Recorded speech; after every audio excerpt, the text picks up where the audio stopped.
What if I told you that long before tech billionaires, reality TV, and workplace burnout entered the mainstream, British sitcoms were already warning us? I wouldn't give much for his chances in a transport cafe on the A1. Today, we're counting down 5 times British sitcoms of the past somehow predicted the future, sometimes decades ahead of their time. And no, this isn't science fiction, it's straight comedy with eerie accuracy. Let's start with number 5.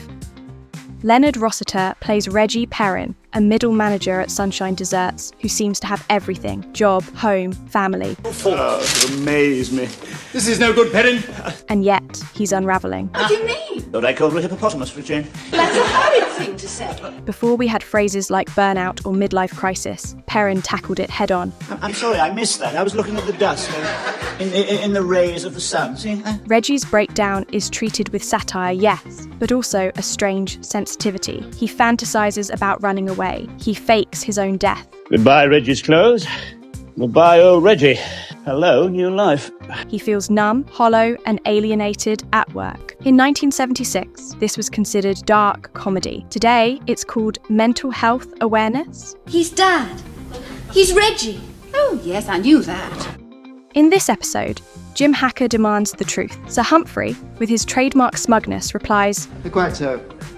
Perhaps there are some things it is better for a minister not to know. decades before the age of algorithmic black boxes. Controversial only means this'll lose you votes. Courageous means this'll lose you the election. And big tech's opaque data practices. Yes Minister was already mocking the idea that transparency is real. You are not here to run this department. And who does run this department? I do. In a world now governed by unread terms and unseen decisions, Sir Humphrey's bureaucratic doublespeak doesn't just echo, it rings alarm bells. We need deputations, junkets abroad, mountains of red boxes. We need crises, emergencies. Norman Stanley Fletcher spends much of his time in Slade Prison, avoiding work, Go to the village. Yeah, I'd take that long walk if it's a mission of mercy, yes. conning the screws and grumbling about the system. Suggest you men tidy this cell up. Oh, that's nice, isn't it? Exit the red shadow. In a moment that's played for laughs, but cuts surprisingly deep, Fletcher and Godber are caught brewing illicit alcohol in their cell. When trying to sell the wine to his fellow inmates, Fletcher shrugs it off with the line, This is strictly a business transaction, all right? You are here just to receive a sample, just a sip.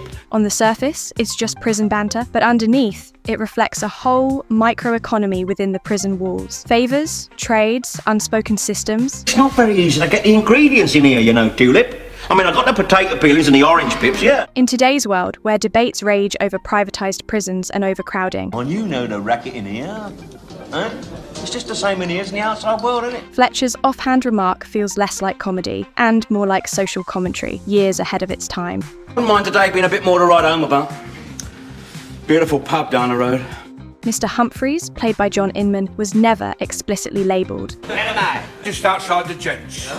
I better go and get me before I'm had up for loitering. but viewers knew. Camp, quick-witted, and proudly himself, Good afternoon. Do you come here often?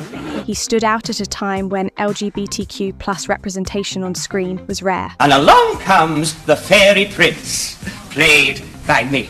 and often cruel. Fast forward 50 years, You're all toys scattered around the nursery casually, you see. and conversations around gender expression, queer visibility, and workplace inclusion are finally entering the mainstream. I feel all light and gay. Mother used to take me to the botanical gardens a lot when I was a little boy. Got a lot to answer for. Back then, Mr. Humphreys was a punchline. Today, he's a quiet icon, predicting a world where identity isn't hidden in the stockroom. You shouldn't have taken all that trouble. What are you talking about? I haven't been home since last night.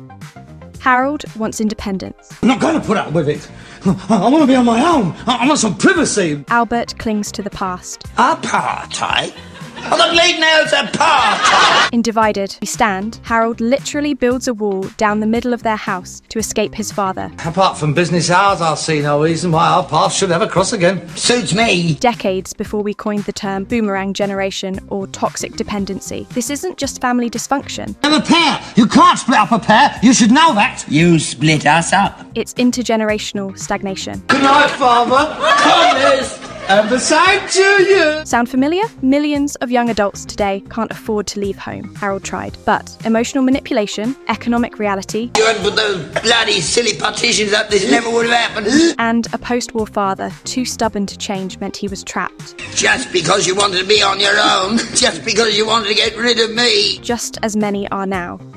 They were written for laughs, but somehow these sitcoms saw the signs. Whether it was burnout, gender identity, privatised prisons, or generational angst. I can't go. I can't afford to go. Well, you'll have to stay then, won't you? You just have to put up with it. British comedy didn't just entertain, it observed and sometimes it predicted the path we were all headed down. Thanks for watching. And remember, if you want to see the future, sometimes it's hiding in an old VHS tape. You're witnessing history, gentle bovine friends. You're witnessing the world's first ever Loganberry slick.